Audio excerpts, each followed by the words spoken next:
that image and that person who didn't bow down to power.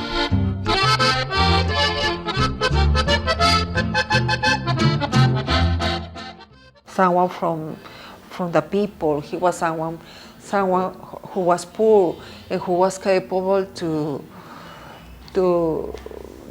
win so much, to get so much done, to change the world. It's an idea that we all need to believe in.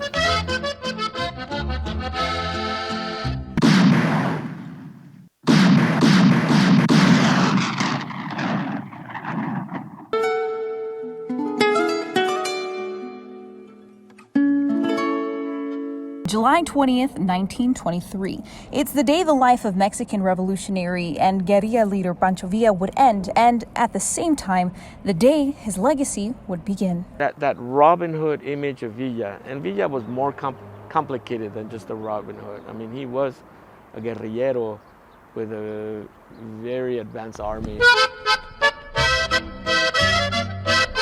100 years later, his influence is still felt here in the borderland. Ghost of Villa is there as well, you know. I mean, his ghost is in many places here in El Paso. What many might not know is that while the Mexican Revolution was taking place across the border here in the United States, the border town of El Paso would play a pivotal role. Al norte tenemos El Paso, Texas, el Río Bravo, Río Grande para Estados Unidos y Ciudad Juárez.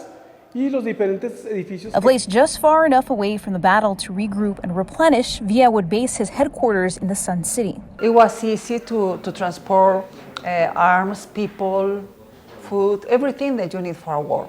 If you close El Paso with only one border, you're able to cut off an entire country. Everything passes through this dividing line.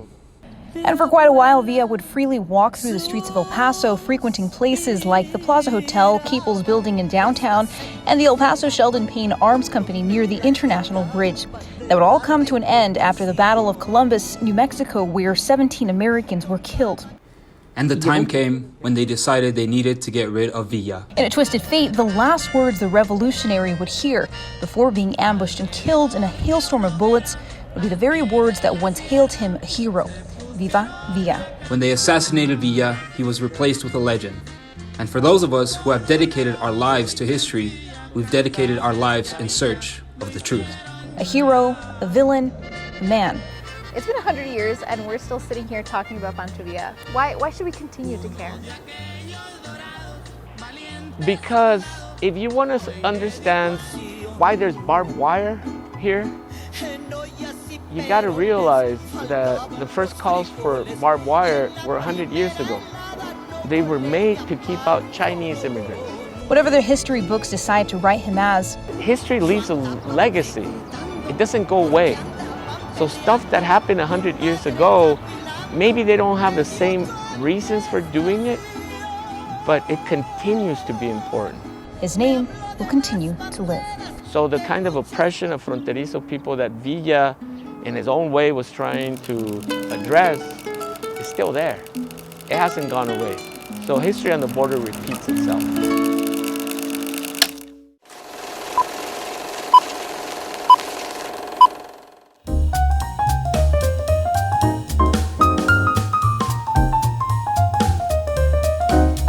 If you had to describe the Plaza Theater in just one word, what would it be? That's a good question. Plaza Theater in one word. Community. Iconic. Majestic. Special. Well, it's always been a palace for me. It's a symbol of El Paso, especially for the arts, that needs to be preserved. The Plaza Theater signifies and embodies the beauty of this region. It holds a lot of cinematic history that people aren't even aware of. The construction of the Plaza Theater began in August of 1929, during the middle of the Depression. For 25 cents or whatever, you could escape the real world for a couple of hours and go to a movie. The power of experience together. There is something we can all share. The Plaza represented that for a lot of people as the showplace of the Southwest. I know it opened on September 12, 1930 with a golf movie called Follow Through. Probably not thought of in any kind of high regard now, but that's the movie that kicked it off. In 1949, El Paso, the movie, had its world premiere broadcasting from the plaza. Back in '53, Hondo with John Wayne arriving at the airport. And the Plaza Theater was the theater from 1930 to about 1960, so it really just faded away and flickered out. Beginning in the 70s, my friend Jay Duncan, he and a number of other people and community leaders over the years fought to save the plaza, to not get torn down.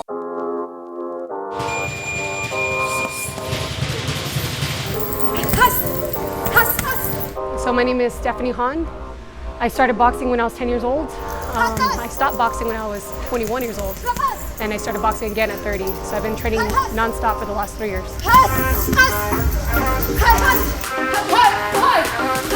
Those hands up, move your head. For over 40 years, the Hans have been known as the Sun City's fighting family.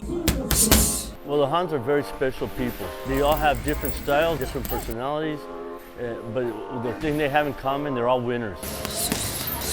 And Stephanie, an Olympic hopeful, following in their footsteps until she stopped. Stephanie is amazing. I just knew that I was Master Han's daughter. My dad was very intense, and it was just normal to fight because that's what my older brother and older sister did. I just followed in their footsteps. She's always been a great fighter, but she took 10 years off to have a family and pursue her career as a police officer. I got burnt out. I lost the passion for it. But I'm here now doing boxing again professionally, so hopefully I get to be world champion one day. I'm so excited for her because it's her time. As her two older siblings' careers reach their pinnacles, now it's her turn to carry the Hahn family name to new heights. And she comes and she trains and she gives it her all. I love her power and her speed and her determination. Stephanie's big fight will be held in her hometown at the iconic El Paso Coliseum, where the greats of the past and present have graced the ring. I grew up fighting at the Coliseum. I grew up competing in wrestling and boxing at the Coliseum, watching my brother, watching my sister, watching all the professionals come and go, professional fights. So that place is special. There they go. Look at them. Are just two common phrases one will hear while on a ride-along with the U.S. Border Patrol El Paso sector. On a regular Friday morning, the sharp turn of an SUV with the state trooper just feet behind quickly prompts Border Patrol agent Orlando Marrero Rubio to spring into action before deciding to fall back. Fall back in case they need backup or something happens. Unlike Texas DPS, agent Marrero Rubio says due to the policy of the U.S. Border Patrol, they do not engage in high-speed pursuits with cars carrying migrants.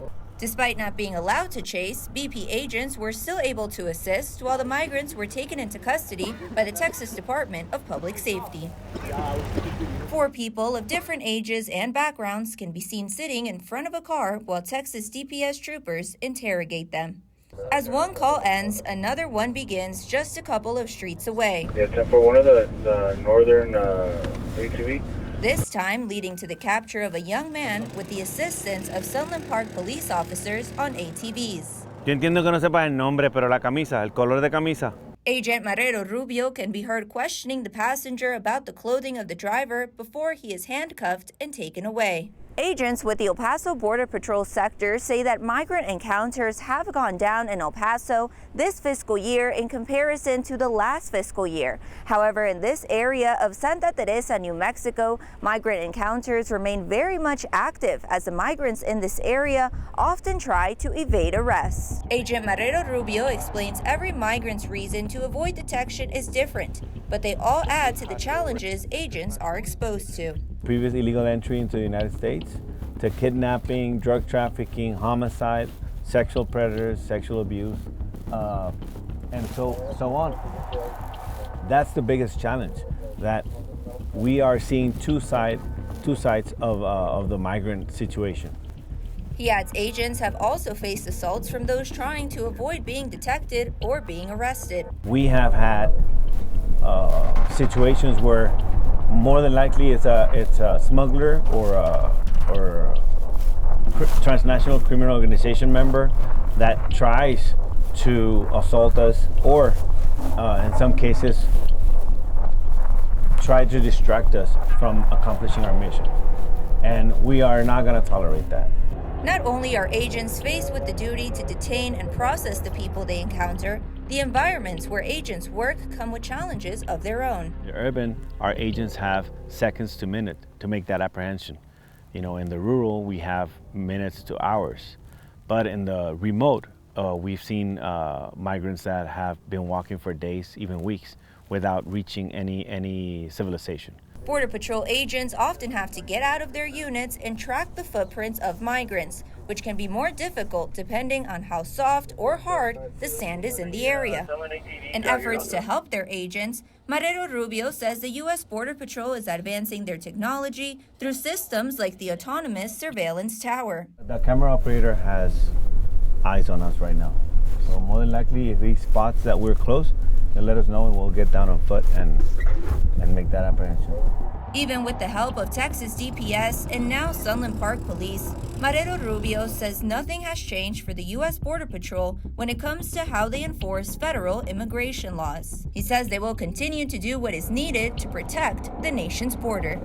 Jennifer Cuevas, Kfox 14, News at 9.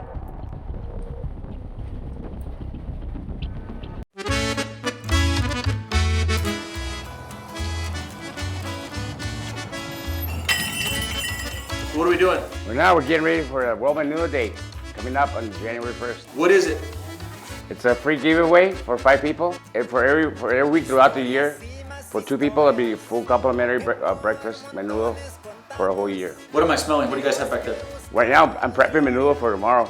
Can we check it out? Yeah, let's go.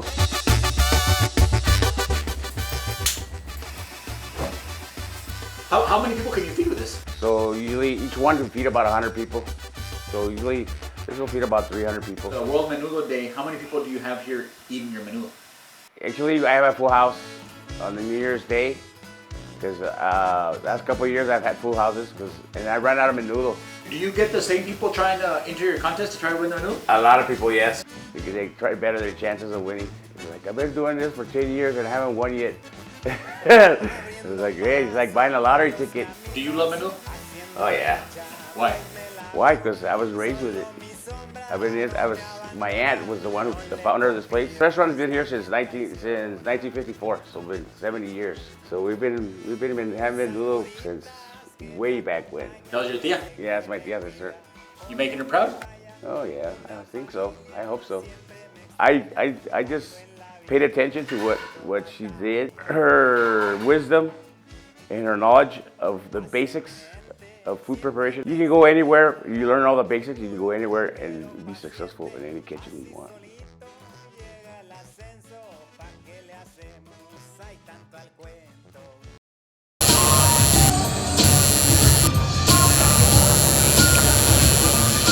I'm out here from Phoenix, Arizona for the 7th annual Star City Tattoo and Arts Festival.